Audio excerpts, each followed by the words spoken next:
Students, today we will discuss internal resistance of a cell. So it is the resistance inside the cell offered by electrolyte and electrodes when current flows through the external circuit. ठीक है, जब भी external circuit से current flow करती है तो उस समय जो इलेक्ट्रोलाइट और इलेक्ट्रोड्स के द्वारा जो भी resistance from inside the cell जो भी ऑफर होता है उसे ही हम internal resistance of a cell कहते हैं. इसको स्मॉल आर से डिनोट करते हैं. ठीक है, EMF and internal resistance of a cell, ये थोड़ा सा आपको अंडरस्टैंडिंग के लिए मैंने ये जो पार्ट लिखा हुआ है ये फॉर योर अंडरस्टैंडिंग है. ठीक है, तो in one electrode where electrons are accumulated will be thicker and it will be negative since excess of electrons. ठीक है, मतलब मैंने आपको बताया था दो इलेक्ट्रोड होते हैं, तो एक इलेक्ट्रोड से क्या होता है, इलेक्ट्रॉन लूज़ हो रहा होता है, एक से इलेक्ट्रॉन जा रहे होते हैं और दूसरे में एक्यूमुलेट हो रहे होते हैं. तो जिससे इलेक्ट्रॉन जा रहे होते हैं वो थिनर हो जाता है और जिसमें जा रहे होते हैं वो थिकर हो जाता है. ठीक है, तो other electrode which lose electron will be thinner and positively charged due to loss of electrons. So there is a potential difference generated between electrodes. तो इसीलिए क्या होता है, उन दोनों के बीच में पोटेंशियल डिफरेंस जनरेट हो जाता है. एक पॉजिटिव चार्ज हो जाएगा और एक आपका निगेटिवली चार्ज हो जाएगा क्योंकि इलेक्ट्रॉन यहाँ से यहाँ मूव कर रहे होते हैं. ठीक है, तो देखो जैसे Zn है तो Zn क्या कर रहा है, दो इलेक्ट्रॉन को लॉस कर रहा है और कॉपर क्या कर रहा है, वही दो इलेक्ट्रॉन को गेन कर रहा है. तो ये कॉपर आयन जो है वो इलेक्ट्रॉन को गेन कर रहा है. ठीक है, तो कॉपर आयन ने इलेक्ट्रॉन को गेन कर लिया तो ये आपका कॉपर में कन्वर्ट हो गया. ठीक, अब फिर से बात करते हैं अभी EMF की. तो what is EMF? EMF it is the potential difference between electrodes when there is no current in the cell, when it is open circuit or when cell is not using. ठीक है, आप देखो, आप market से कोई भी आप एक सेल लेके आते हो तो सेल में जैसे कि मान लो लिखा हुआ है ये 5 वोल्ट की, मान लो बैटरी 5 वोल्ट का सेल है या 1.5 वोल्ट का सेल है. ठीक है, तो बेसिकली क्या है, अगर वो 1.5 वोल्ट का सेल है तो इसका मतलब उसका जो EMF है जब आप लेके आए उसको यूज़ नहीं कर रहे हो. आप ये समझना, ओपन सर्किट का मतलब नॉट कनेक्टेड, कोई करंट फ्लो नहीं कर रही है. ओपन सर्किट का ये मतलब होता है जैसे दो इलेक्ट्रोड हो गए सेल में, ये सेल था. ठीक है, तो इसके दो इलेक्ट्रोड हैं, ये दो इलेक्ट्रोड हैं, एक पॉजिटिव एक निगेटिव, लेकिन ये दोनों क्या है, कनेक्टेड नहीं है. तो इसको हम क्या बोलेंगे, ओपन सर्किट. इसको हम क्या बोलेंगे, ओपन सर्किट. ठीक है, तो इस समय ये ओपन सर्किट है. तो इस समय जो इसका जो पोटेंशियल डिफरेंस है वही आपका EMF है. ठीक है, तो EMF is equal to potential difference when there is no current और when it is not connected और इट इज़ ओपन सर्किट. ठीक, when there is no current in outer circuit. ठीक है, मीन्स ये इधर कोई करंट नहीं, इधर करंट तभी होगी जब यहाँ पे ये कनेक्टेड होगा. ठीक है, तो वोल्ट इक्वल टू होता है W/Q, V equal to W/Q होता है. मतलब सेल को आप बस ले आए और सेल का जो EMF है जो उसमें लिखा हुआ है वही उसका EMF है. ये प्रैक्टिकल समझने के लिए. लेकिन जब आप उसको यूज़ करने लगते हो तो उसका जो EMF होता है 1.5 नहीं रह जाता है, उससे कम हो जाता है. क्यों? क्योंकि उसकी इंटरनल जो रिएक्शंस होती हैं वो चल रही होती हैं, उनकी वजह से उनमें एक इंटरनल रेजिस्टेंस आने लगता है और उस इंटरनल रेजिस्टेंस की वजह से उसका जो नेट E है वो उसका कम हो जाता है. ठीक है, नेट E क्या होता है, कम हो जाता है. अब वो 1.5 ना हो करके मान लो 1.48 हो सकता है. ठीक, मतलब कुछ भी हो सकता है लेकिन 1.5 नहीं होगा. ठीक, तो EMF equal to potential difference between Zn and Cu electrodes. तो E इक्वल टू क्या है, V1 माइनस V2. अब माइनस V2 क्यों लिखा है, क्योंकि जो आपका जो Cu है उसका जो पोटेंशियल होगा वो निगेटिव होगा. बात समझ में आ गई, क्योंकि उसमें इलेक्ट्रॉन वो निगेटिव इलेक्ट्रोड होगा क्योंकि उसमें इलेक्ट्रॉन एक्यूमुलेट हो रहे हैं. ठीक, तो ये आपका -V2, तो V1 माइनस V2, तो E equal to V1 plus V2. ठीक है, Zn will be at higher potential means positive and Cu will be at lower potential means negative. ठीक है, 12 volt battery means potential difference between the two electrode is 12 volt. Clear हो गई बात. ठीक है, अब इंटरनल रेजिस्टेंस क्या होता है, in case of close circuit there will be current flow, electrolyte and electrodes will offer some resistance. ठीक है, यही आपका इंटरनल रेजिस्टेंस होता है, यही बात पहले बताई जा चुकी है। तो अब V जो होगा आपका, V इक्वल टू क्या हो जाएगा, V1 plus V2 minus I are. ठीक है, आई आर क्या है, जो आर स्मॉल आर है वो आपका इंटरनल रेजिस्टेंस है, और आई इंटू आर क्या होता है, V होता है, V equal to I R होता है। ठीक है, यही तो आपका ओम्स लॉ है। तो V equal to V1 plus V2 minus I R. अच्छा, V1 प्लस V2 क्या है, वो E के बराबर है, E बराबर V1 प्लस V2।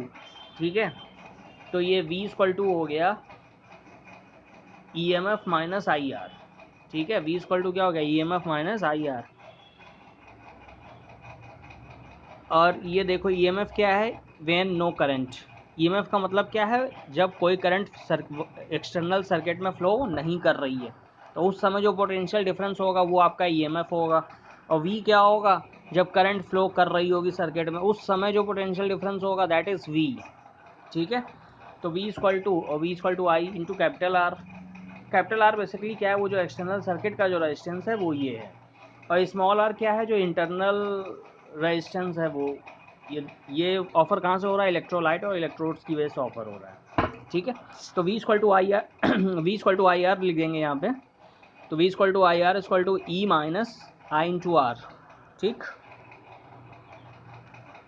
अब देखो और जो इंटरनल रेजिस्टेंस होता है सेल का, वो वेरी करता है from cell to cell, varies from cell to cell, और negligible when E is very greater than I into R. ठीक है, अगर EMF जो है, जो इसका E है, वो बहुत ज़्यादा बड़ा हो I इंटू आर से, तो ये आपका इंटरनल रेजिस्टेंस को आप निगलेजिबल भी कर सकते हो, निगलेक्ट कर सकते हो। ठीक है, तो EMF and terminal potential difference of a cell, same चीज़, वही चीज़ बार बार रिपीट की जा रही है, फिर से समझ लो। Open circuit, close circuit. Open circuit का मतलब क्या होता है, इलेक्ट्रोड्स आर नॉट कनेक्टेड। देखो इस डायग्राम में देखो, आपको इलेक्ट्रोड्स कहीं से कनेक्टेड दिख रहे हैं, इसमें देखो इलेक्ट्रोड्स कहीं भी कनेक्टेड नहीं है, तो ये ओपन सर्किट हो गया। तो ओपन सर्किट के केस में E equal to V1 plus V2, इस वाले का V1 है, इस वाले का V2 है, तो इसका क्या होता है, इसका एक्चुअली माइनस V2 होता है, क्योंकि ये निगेटिव होता है, ये वाला पॉजिटिव होता है, तो इसका होता है V1 माइनस माइनस V2, यही तो पोटेंशियल डिफरेंस होगा, तो ये हो जाता है V1 प्लस V2, तो नो इंटरनल रेजिस्टेंस। ठीक, अब क्लोज सर्किट की बात करें तो क्लोज सर्किट में क्या हो रहा है, electrodes are connected by a conducting wire. अब क्लोज सर्किट का मतलब यही है, ये देखो करंट यहाँ से चलेगी ऐसे ऐसे, और इसके अंदर भी ऐसे, ये क्लोज सर्किट है। ठीक है, ये क्लोज सर्किट है, और यहाँ पे मान लो इसके अंदर इंटरनल, इसके अंदर अगर करंट चलेगी भी तो बाहर कोई रास्ता ही नहीं, बाहर पूरा रास्ता खाली है, मतलब समझो आगे खाई है बहुत बड़ी, आप जा ही नहीं पाओगे आगे। इस केस में क्या, इस केस में करंट ऐसे चल रही है। ठीक है, ये देखो, तो यहाँ पे क्या हो जाएगा, V जो टर्मिनल पोटेंशियल है, V equal to E minus I R. E minus I R क्यों हुआ, क्योंकि जो नेट जो उसका EMF था, उससे उसका इंटरनल रेजिस्टेंस इनटू करंट हम माइनस कर देंगे। ठीक है, तो terminal potential difference of a cell is less than EMF of the cell, यही चीज़ लिखी हुई है। V क्या है, टर्मिनल पोटेंशियल डिफरेंस है, V equal to E minus I R. Exception, exception क्या है, चार्जिंग ऑफ अ सेल, ये आपको याद रखना है। ठीक है, चार्जिंग ऑफ अ सेल मतलब ये चीज़ तब वैलिड है डिस्चार्जिंग ऑफ अ सेल के केस में। डिस्चार्जिंग का मतलब वही, पॉजिटिव से करंट जाएगी। भाई आपने सेल अगर कनेक्ट कर दिया किसी सर्किट में, तो सेल क्या है, सेल आपको करंट प्रोवाइड करता है, तो सेल क्या हो रहा होता है, डिस्चार्ज हो रहा होता है, सिंपल सी बात है। ठीक है, तो डिस्चार्जिंग के केस में जो उसका पॉजिटिव टर्मिनल है वहीं से ही करंट जा रही होगी, लेकिन जब आप सेल को चार्ज कर रहे हो तो ये चीज़ें चेंज हो जाती हैं, क्योंकि उस समय सेल में करंट जा रही होती है, बात समझना। तो सेल में जब करंट जा रही होती है तो ये चीज़ क्या हो, तो जो उसका जो पोटेंशियल डिफरेंस होता है, टर्मिनल पोटेंशियल डिफरेंस, वो उसके EMF से ज़्यादा हो जाता है। ठीक, तो terminal potential difference is greater than EMF। ठीक, अब इसको समझ लेते हैं। Discharging of a cell, EMF is greater than terminal potential difference. बात समझ में आ गई। डिस्चार्जिंग में क्या होगा, EMF आपका बड़ा होगा टर्मिनल पोटेंशियल डिफरेंस से। ठीक है, डिस्चार्जिंग का मतलब cell is connected to the external circuit, वही बात, जैसे कि आपने सेल को किसी एक्सटर्नल सर्किट में लगा दिया और सेल से करंट फ्लो कर रही है, इसका मतलब क्या हो रहा है कि सेल क्या हो रहा है, डिस्चार्ज हो रहा है। भाई डिस्चार्ज होगा तभी तो करंट फ्लो कराएगा, अगर डिस्चार्ज नहीं होगा तो करंट कैसे फ्लो कराएगा। ये क्या है, बेसिकली एनर्जी है। ये करंट को या इलेक्ट्रॉन को फ्लो करने के लिए जो एनर्जी चाहिए वो एनर्जी ये सेल प्रोवाइड करता है। बात समझिएगा, ठीक है। तो V equal to E minus I R. तो यहाँ देखो ये वाला देखो डायग्राम,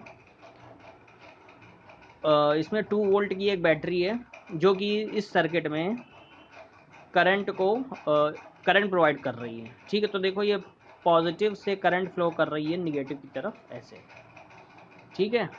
तो यहाँ पे क्या हो रहा है, यहाँ पे V मैक्स V जो है वो लेस देन ई होगा, लेस देन और इक्वल टू ई होगा। अच्छा, V मैक्स इक्वल टू ई कब होगा, जब आई आर आपका क्या हो, जीरो हो, when R equal to zero, ठीक है। जब आर जीरो होगा तो V इक्वल टू ई हो जाएगा, यानी कि उस समय V max equal to E हो जाएगा।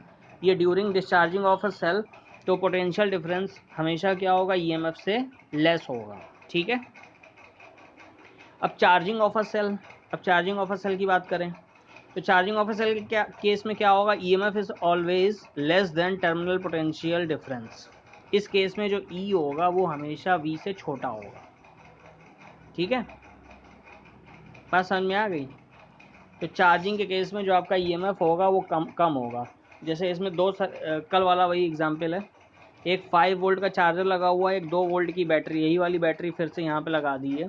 तो इस केस में जो 5 वोल्ट वाला चार्जर है वो इसको चार्ज कर रहा है, ठीक है। तो करंट इसमें ऐसे मतलब अपोजिट डायरेक्शन में जा रही है, क्योंकि पॉजिटिव पे करंट जो है इंटर कर रही है, जबकि होना क्या चाहिए, पॉजिटिव से करंट निकलनी चाहिए, लेकिन चार्जिंग के केस में पॉजिटिव पे करंट आ रही है, ठीक है। तो direction of current in 2 volt cell is reversed, so sign will also be reversed, ठीक है। तो V equal to E plus I R हो जाएगा यहाँ पे। ऐसे क्या होता है, V equal to E minus I R होता है, ठीक। तो V equal to E plus I R, V equal to E plus I R, तो V ग्रेटर देन E, ठीक है। V ग्रेटर देन E हो गया, ठीक है, during charging of a cell. ये चीज़ आपको याद रखनी है, ठीक। Okay, thank you.